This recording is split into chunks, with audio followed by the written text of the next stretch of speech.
Hello everybody, my name is Isaac Walker and welcome to today's video. Today I am going to be doing a video that I have been interested in pursuing for a while now.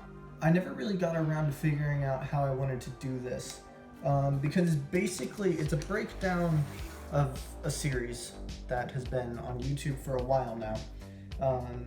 If you are familiar with the former channel Mattias, now Project 863, you know what I'm talking about. Mattias, who's been on YouTube for forever now, started this series of mystery that turned into quite a suspenseful story, if I may say so myself. Really interesting, especially the way that he went around it. The story itself is interesting, but it's nothing particularly special. It's more of how he went about the story that intrigued me. So I'm just going to sort of break it down first story-wise from beginning to end of Season 1. They're on Season 2. I'm not going to talk about that much. I might start, or I might do some videos predicting certain things. I don't know. We'll see what happens. But this video is entirely about Season 1.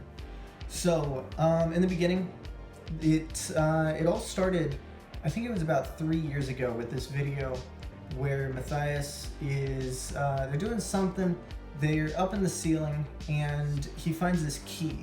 I believe that first key said 863 on it.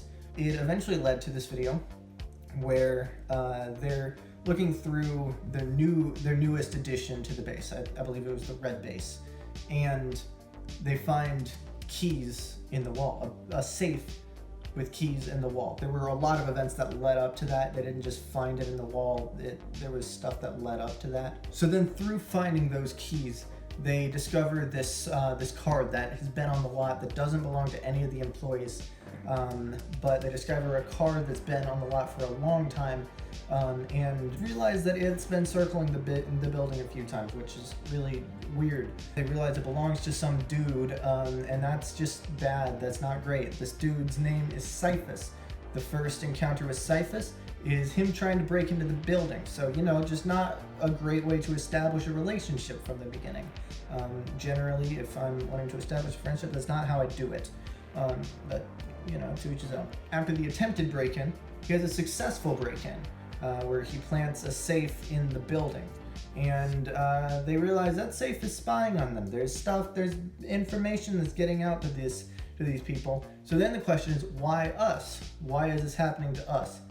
The whole time that this is happening, up until about this point, the format of this show has been in an unfiction format. If you're not familiar with unfiction, it's essentially fiction that wants you to believe it's reality. It's one of the most immersive forms of fiction that you can come across.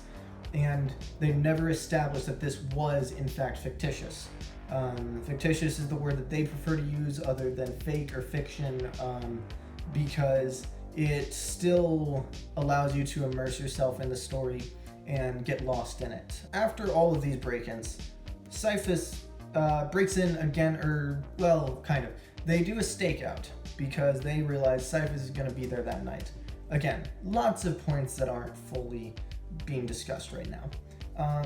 But Syphus is going to show up that night, and they need to be ready. So then he shows up, they're not ready. So he stole their car, essentially. They get an email from this dude who's calling himself John Doe.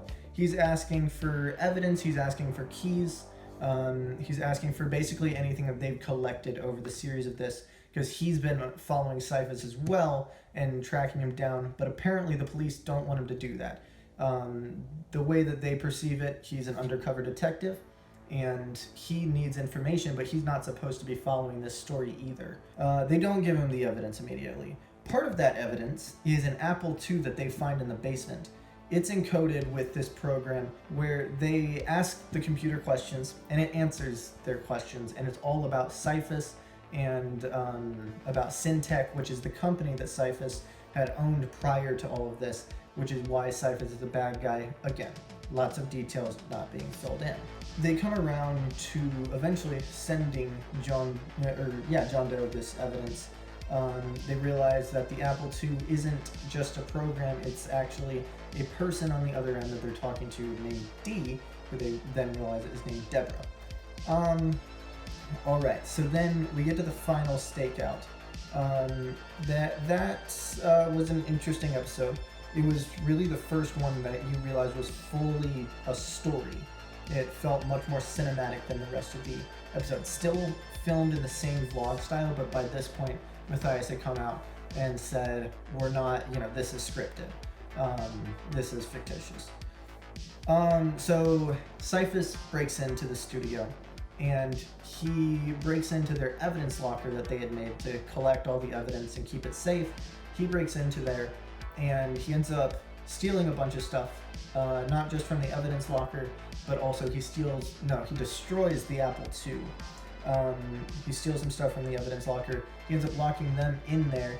They have to break out. It's a whole fiasco, a fun time.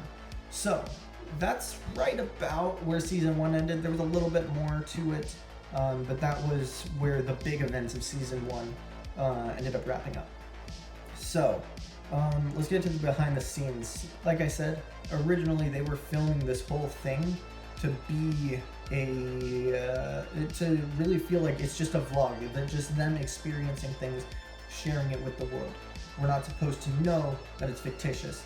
That ended up leading to a lot of dangerous things where the community was going way too far into looking for evidence, thinking that people were connected when they had no idea what the story even was. So Mattias had to come out and say, hey, this isn't real. He did that a little bit later, in my opinion, than he should have, but it's his story, so he made the decisions. The whole point of this was to get the community involved with something, because Hi5 was kind of becoming its own thing, where it was just a bunch of videos that were getting posted systematically, and there wasn't as much of a community building aspect to their studio, especially in comparison to past years. So this really brought the community together and made them feel like they were involved in something.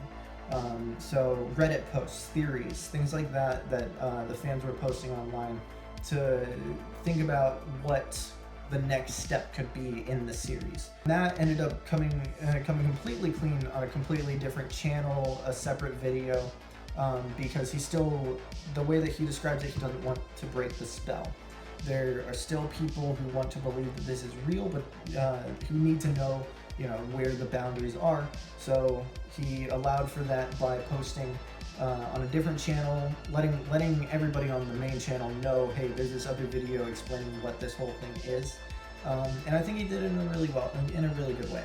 So it made sense to me, and I thought he did a good job with it. Overall, I think that this whole series has been really interesting because there's nothing like it on YouTube, where it's this cinematic story filmed like a vlog, but it's not like a found footage sort of thing.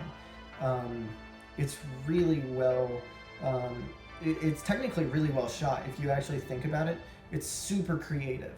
And with season 2, they're only going further into that creativity and making it even more of what it was before, and just a tighter story and more fluent, and I think it's going to be really good. So thank you guys so much for watching this video. I'll leave a link to the key series and everything involving Project 863. I'll leave a link to that in the description. And thank you for watching. I will see you in the next video.